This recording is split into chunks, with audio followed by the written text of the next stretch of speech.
नमस्कार साथियों, ई लेक्चर की श्रृंखला में आपका एक बार मैं संजय शर्मा जीपीसी बाड़मेर में हार्दिक स्वागत करता हूं। जैसा कि आप जानते हो, पिछले कुछ दिनों से हम मॉडर्न वेल्डिंग मेथड्स के बारे में पढ़ रहे हैं। आज जो हम मॉडर्न वेल्डिंग मेथड जो हम पढ़ेंगे उसका नाम है थर्मिट वेल्डिंग। तो साथियों, इसके बारे में हम लोग जो पढ़ना चाहेंगे आज वो है, एक तो इसका इंट्रोडक्शन, इसका प्रिंसिपल, इसका मेथड्स ऑफ थर्मिट वेल्डिंग, इसका क्या प्रोसीजर होता है, इसके क्या एडवांटेजेस होते हैं, इसके क्या लिमिटेशंस होते हैं और इसके एप्लीकेशंस और हजार्ड यानी इसके खतरे कहाँ कहाँ होते हैं। तो इसका जो बेसिक जो प्रिंसिपल है वो ये है कि हम लोग जो हीट हमें जो वेल्डिंग के लिए चाहिए होती है वो हम लोग हाईली एक्सोथर्मिक रिएक्शंस के द्वारा, यानी जिसे हिंदी में ऊष्माक्षेपी अभिक्रियाएं बोलते हैं, उनके द्वारा हम प्राप्त करते हैं। ये कुछ रिएक्शंस मैंने आपको दे रखे हैं।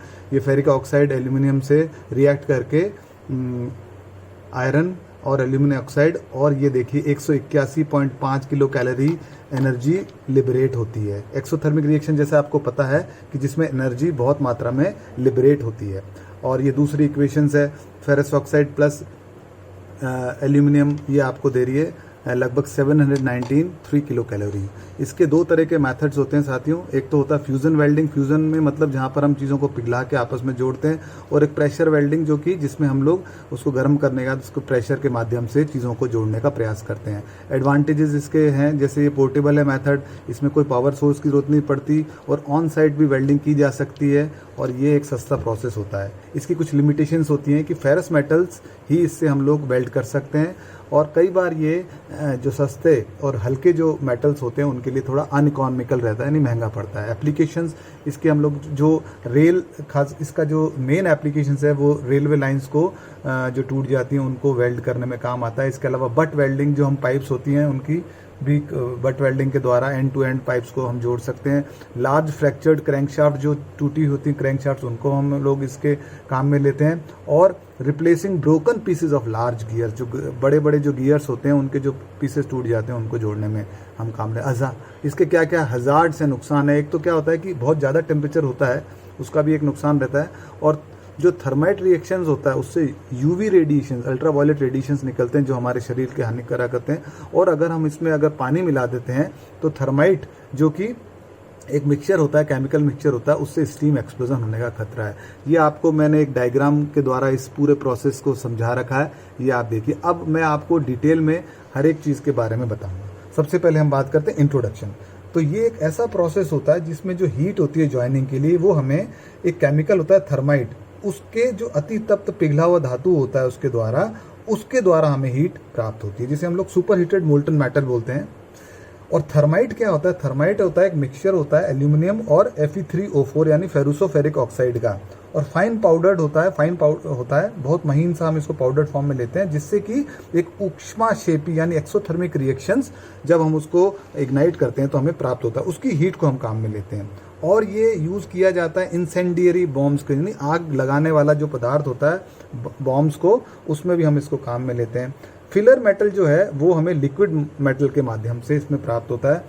और ये जो प्रोसेस है, हालांकि जॉइनिंग का होता है, यह प्रोसेस वेल्डिंग के मुकाबले कास्टिंग से ज़्यादा मिलता जुलता है। अब ये किस सिद्धांत या प्रिंसिपल पे काम करता है? थर्मिट वेल्डिंग में जो हीट होती है that is produced by highly exothermic reactions, जो कि मेटल ऑक्साइड्स, नॉर्मली हम लोग आयरन ऑक्साइड लेते हैं, और मेटल रिड्यूसिंग एजेंट नॉर्मली हम लोग एल्यूमिनियम लेते हैं। इन दोनों का जो रेशियो होता है वो 1:3 के आसपास होता है।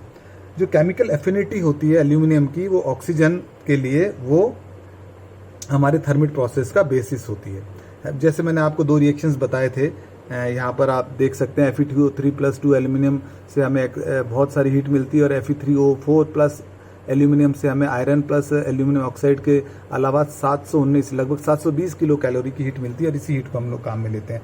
तो ये जो रिएक्शंस होते हैं टेम्परेचर लगभग 3000 डिग्री सेल्सियस तक क्रिएट करते हैं, और जो हमें पिघला हुआ जो धातु जो मिलता है उसका जो वॉल्यूम होता है वो केमिकल रिएक्शन से ही हमें पता पड़ता है, और वही हमें मिलता है। अब ये जो मोल्टन मेटल होता है यही हम जॉइंट को बनाने में काम में लेते हैं, और ये हम एक मोल्ड के अंदर लेते हैं। और मैक्सिमम एफिशिएंसी के लिए जो मैग्नेटाइट थर्माइट मिक्सचर होता है, एक्चुअली ये जो थर्मिट वेल्डिंग होती है, इसमें जो हम लोग केमिकल थर्माइट काम में लेते हैं, ये एक केमिकल होता है और इसका जो कॉम्बिनेशन होता है वो बेस्ट तब होता है जब मैग्नेटाइट थर्माइट हम काम में लेते हैं, जिसमें 23.7% तो एल्यूमिनियम होता है और 76.3 iron oxide by mass percent होता है। अब थर्मिट वेल्डिंग मिक्सचर्स क्या होते हैं? तो थर्मिट मिक्सचर हम लोग कॉमनली यूज करते हैं फेरस मटेरियल्स के लिए। उसमें एक तो प्लेन थर्मिट जो कि आयरन ऑक्साइड और फाइनली डिवाइडेड एल्यूमिनियम का मिक्सचर होता है और ये बहुत ज़्यादा टेम्परेचर थर्मिट वेल्डिंग के लिए क्रिएट करता है। प्लेन थर्मिट बता रहा हूँ। इसके बाद होता है mild steel thermit. Plain thermit में अगर हम लोग थोड़ा MS पंचिंग्स छोटे छोटे टुकड़े डाल देते हैं तो उससे उसका जो हीट प्रोड्यूस होती है वो ज़्यादा होती है। इसमें कार्बन और मैंगनीज हम और डाल देते हैं जिससे कि हमारे जो रिएक्शंस होते हैं वो बैलेंस हो जाते हैं। तीसरा जो है हमारा types of thermit welding mixture वो है थर्मिट फॉर वेल्डिंग रेल्स। ये रेल की जो पटरियां होती है, अगर जब इनमें क्रैक्स आ जाता है, फ्रैक्चर आ जाता है, तब हम लोग इसको काम में लेते हैं।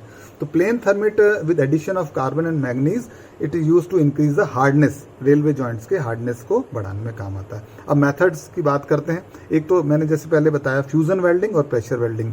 तो फ्यूजन वेल्डिंग इट में heat and fuse the metal parts, है ना, पहले गर्म करेगा और उसको फिर फ्यूज मिला देगा। Thermit mixture act as a इसमें फिलर मेटल। और प्रेशर वेल्डिंग में क्या होता है? इट में heat the metal parts and raise them to forging temperature and forging force इसके बाद हम अप्लाई करते हैं जिससे कि वो जुड़ जाए। अब प्रोसीजर क्या होता है थर्मिट वेल्डिंग का?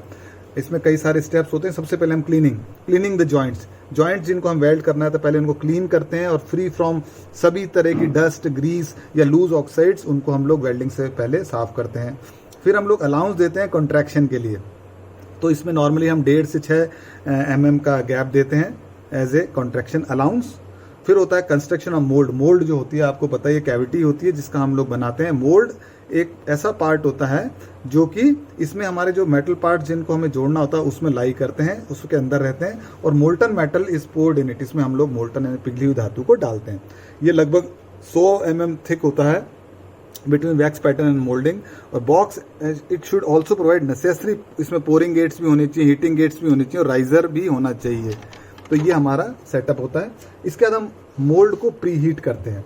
मोल्ड को प्री हीट हम लगभग जरूरी होता है। वैसे तो जो मैक्सिमम टेम्परेचर मिलता है वो 3000 डिग्री सेल्सियस के आसपास होता है, लेकिन प्री हीटिंग जो हम लोग करते हैं वो 900 या 1000 के आसपास हमें जरूरी होती है करनी। तो मोल्ड जो है वो प्री हीट इसलिए करते हैं कि वैक्स पैटर्न उससे आसानी से अलग हो जाए और ड्राई द मोल्ड थॉरोली, ठीक है ना।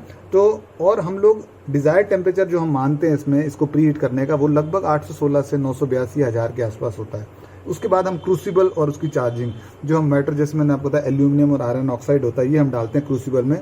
तो क्रूसिबल एक कोनिकल शेप्ड वेसल होता है और इसको हम लोग रिक्वायर्ड अमाउंट ऑफ जितना हमें थर्माइट मिक्सचर चाहिए होता है जॉइनिंग के लिए वो हम लोग इसमें डालते हैं। उसके बाद हम थर्माइट मिक्सचर का इग्निशन करते हैं। तो ये 60 सेकंड तक लगभग रहता है इसका इग्निशन। आफ्टर द इग्निशन जब कंप्लीट हो जाता है, crucible is tapped to release the molten metal from where fusion takes place, है ना। तो उसके बाद हम मोल्ड को खोल लेते हैं। मोल्ड इज नॉर्मली जो इसको खोलते हैं हम 2 से 4 घंटे के बाद खोलते हैं, लेकिन जितनी देर बाद आप इसको खोलोगे तो ये उतना ही अच्छा अपन को रिजल्ट्स देता है। उसके बाद हम वेल्डिंग की फिनिशिंग करते हैं। After removing the mould, riser and gates are cut away by cutting torch. जब हमारा मोल्ड का काम कंप्लीट हो जाता है तो हम लोग राइजर और गेट्स कटिंग के माध्यम से हम हटा देते हैं, कटिंग टॉर्च के माध्यम से, और जॉइंट हमारा प्रिपेयर रहता है। अब इसमें क्या क्या प्रॉब्लम्स आती हैं थर्माइट वेल्ड्स में? तो वेल्ड कैन बी पोरस हो सकता है। उससे क्या होता है कि जो हमारे जो वेल्ड्स जॉइंट्स होते हैं वो थोड़े से ट्रेडिशनल के मुकाबले कमजोर बनते हैं। एडवांटेजेस के क्या कहते हैं? एडवांटेजेस की बात करते हैं, नहीं फायदे इसमें क्या क्या है। एक तो it is very portable process, आसानी से एक जगह से दूसरी जगह ले जाया जा सकता है। नो एक्सटर्नल पावर सप्लाई, इसमें किसी तरह की पावर सप्लाई की हमें आवश्यकता नहीं होती। ये बहुत चीप प्रोसेस होता है for repairing broken parts of large metal structure such as rail lines, large parts of ship. जो बड़े बड़े शिप होते हैं और रेलवे लाइन्स होती हैं, इनके जो टूटे हुए हिस्से होते हैं इनको हम लोग आसानी से इसके माध्यम से वेल्ड कर सकते हैं, बहुत सस्ता पड़ता है। इसके जो लिमिटेशंस होते हैं वो होती हैं कि it can only B use for ferrous metals, सिर्फ जिसमें फेरस मेटल्स होते हैं उन्हीं को हम लोग वेल्ड कर सकते हैं। और ये अनइकोनॉमिकल होता है अगर हम लोग चीप मेटल्स यानी सस्ते मेटल्स या हल्के पार्ट्स हम लोग को वेल्ड करने होते हैं। तो thermite mixture can not be stored due to safety hazards, इसको हम लोग स्टोर नहीं करते। एंड शुड बी यूज्ड, जैसे हम लोग इसको बनाते हैं तो हमें इसे एकदम से यूज़ करना पड़ता है। एप्लीकेशन यानी कहाँ अप्लाई कर सकते हैं, एक तो जैसे मैंने बताया इसको जो फ्रैक्चर्ड यानी टूटी हुई जो रेल पटरियाँ होती हैं उनको रिपेयर करने के काम में आता है। बट वेल्डिंग, पाइप्स की butt welding end to end हम इससे कर सकते हैं। और लार्ज टूटे हुए क्रैंकशाफ्ट्स होते हैं उनको हम लोग वेल्डिंग कर सकते हैं। ब्रोकन फ्रेम्स ऑफ मशीन्स के लिए वेल्डिंग हम इसकी काम में लेते हैं। और वेल्डिंग ऑफ ऑल दो सेक्शंस ऑफ कास्टिंग जहाँ की साइज़ के कारण हम लोग उसको एक पीस में कास्ट नहीं कर सकते। इसके अलावा जो बड़े बड़े गियर्स होते हैं उनके जो टूटे हुए पार्ट्स होते हैं उनको भी हम रिप्लेस कर सकते हैं वेल्डिंग के माध्यम से। और and welding of reinforcing bars used in huge concrete construction, जितने भी बड़े बड़े कंक्रीट के कंस्ट्रक्शंस होते हैं इसमें हम लोग इसकी वेल्डिंग काम में लेते हैं। अच्छा, इसके अलावा इसको मिलिट्री में भी एप्लीकेशंस अप्लाई करते हैं हम लोग। थर्माइट जो मिक्सचर होता है TH3 जो कि मिक्सचर ऑफ थर्माइट और पायरोटेक्निक एडिटिव्स होता है, ये हम लोग आग लगाने वाले के पर्पस से इसको हम काम में लेते हैं बॉम्ब्स में। फिर एम्स एक प्रोसेस होता है, इसमें थर्माइट रिएक्शंस को हम प्योर एल्यूमिनियम ऑब्टेन करने के लिए काम में लेते हैं। अच्छा, हजार्ड्स यानी इससे क्या क्या खतरे हैं, क्योंकि जैसे मैंने बताया थर्माइट यूजेज जो है वो थोड़ा हजार्डस रहता है। एक तो टेम्परेचर बहुत ज़्यादा रहता है और it is very difficult to smooth a reaction once, एक बार जब इनिशिएट हो जाता है कोई रिएक्शन तो उसको हल्का करना या रोकना बड़ा मुश्किल होता है। थर्माइट रिएक्शन से हमारे को जैसे पहले भी बताया कि यूवी रेडिएशन रिलीज होते हैं, वो भी हमारे लिए बड़े खतरनाक होते हैं। और अगर हम इसमें पानी मिला देते हैं तो उससे क्या होता है कि स्टीम एक्सप्लोजन का खतरा रहता है और जिससे कि वो हॉट फ्रेगमेंट्स सभी दिशाओं में पानी की फेंक सकता है, जिससे कि नुकसान हो सकता है। तो साथियों, उम्मीद है कि थर्मिट वेल्डिंग पर मेरा ये लेक्चर आपको पसंद आएगा और इसको समझने में आपको आसानी रहेगी। Thank you.